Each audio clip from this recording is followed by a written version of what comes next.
Chapitre 15. Quelques hommes venus de Judée enseignaient les frères en disant « Si vous n'êtes pas circoncis selon le rite de Moïse, vous ne pouvez être sauvés. » Paul et Barnabas eurent avec eux un débat et une vive discussion. Et les frères décidèrent que Paul et Barnabas et quelques-uns des leurs monteraient à Jérusalem vers les apôtres et les anciens pour traiter cette question. Après avoir été accompagnés par l'Église, ils poursuivirent leur route à travers la Phénicie et la Samarie, racontant la conversion des païens, et ils causèrent une grande joie à tous les frères. Arrivés à Jérusalem, ils furent reçus par l'Église, les apôtres et les anciens, et ils racontèrent tout ce que Dieu avait fait avec eux. Alors quelques-uns du parti des pharisiens, qui avaient cru, se levèrent en disant qu'il fallait circoncire les païens et exiger l'observation de la loi de Moïse. Les apôtres et les anciens se réunirent pour examiner cette affaire. Une grande discussion s'étant engagée, Pierre se leva et leur dit « Hommes frères, vous savez que dès longtemps Dieu a fait un choix parmi vous, afin que, par ma bouche, les païens entendent la parole de l'Évangile et qu'ils croient. Et Dieu, qui connaît les cœurs, leur a rendu témoignage en leur donnant le Saint-Esprit comme à nous.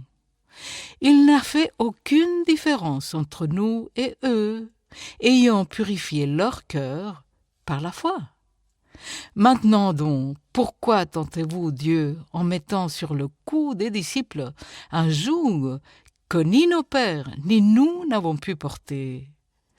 Mais c'est par la grâce du Seigneur Jésus que nous croyons être sauvés de la même manière qu'eux. » Toute l'assemblée garda le silence, et l'on écouta Barnabas et Paul, qui racontèrent tous les miracles et les prodiges que Dieu avait faits par eux au milieu des païens. Lorsqu'ils eurent cessé de parler, Jacques prit la parole et dit « Hommes frères, écoutez-moi.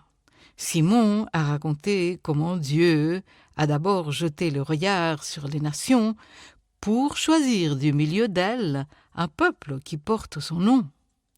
Et avec cela s'accordent les paroles des prophètes selon qu'il est écrit « Après cela, je reviendrai et je relèverai de sa chute la tente de David. J'en réparerai les ruines et je la redresserai, afin que le reste des hommes cherche le Seigneur, ainsi que toutes les nations sur lesquelles mon nom est invoqué. Dit le Seigneur qui fait ces choses et à qui elles sont connues de toute éternité. C'est pourquoi je suis d'avis qu'on ne crée pas de difficulté à ceux des païens qui se convertissent à Dieu, mais qu'on leur écrive de s'abstenir des souillures des idoles, de la débauche, des animaux étouffés et du sang. Car depuis bien de générations, Moïse a dans chaque ville des gens qui le prêchent, puisqu'on le lit tous les jours de Shabbat dans les synagogues. Alors il parut bon aux apôtres et aux anciens et à toute l'Église de choisir parmi eux et d'envoyer à Antioche avec Paul et Barnabas, Jude appelé Barsabas et Silas, hommes considérés entre les frères. Ils se chargèrent d'une lettre ainsi conçue. Les apôtres, les anciens et les frères aux frères d'entre les païens qui sont à Antioche, en Syrie et en Cilicie, salut. Ayant appris que quelques hommes partis de chez nous et auxquels nous n'avions donné aucun ordre, vous ont troublé par leurs discours et ont ébranlé vos âmes, nous avons jugé à propos, après nous être réunis tous ensemble, de choisir des délégués et de vous les envoyer avec nos bien-aimés Barnabas et Paul, ces hommes qui ont exposé leur vie pour le nom de notre Seigneur Jésus-Christ.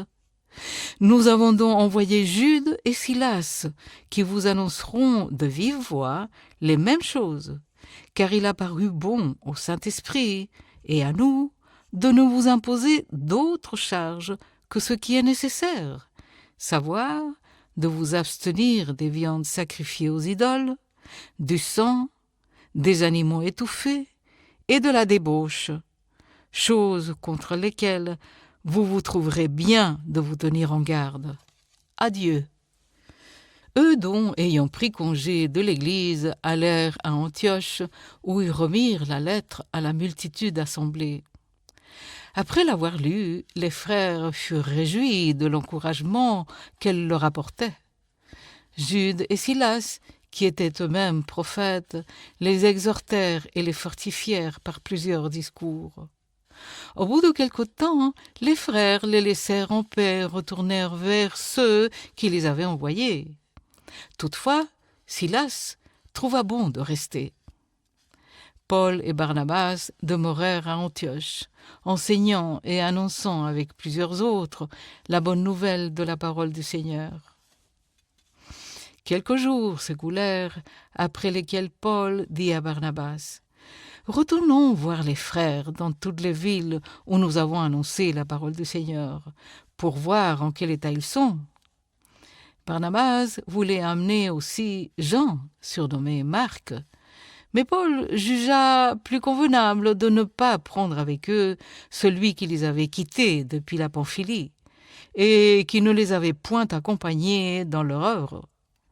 Ce dissentiment fut assez vif pour qu'ils se séparent l'un de l'autre, et Barnabas, prenant Marc avec lui, s'embarqua pour l'île de Chypre. Paul choisit Silas et partit, recommandé par les frères, à la grâce du Seigneur. Il parcourut la Syrie et la Cilicie, fortifiant les églises.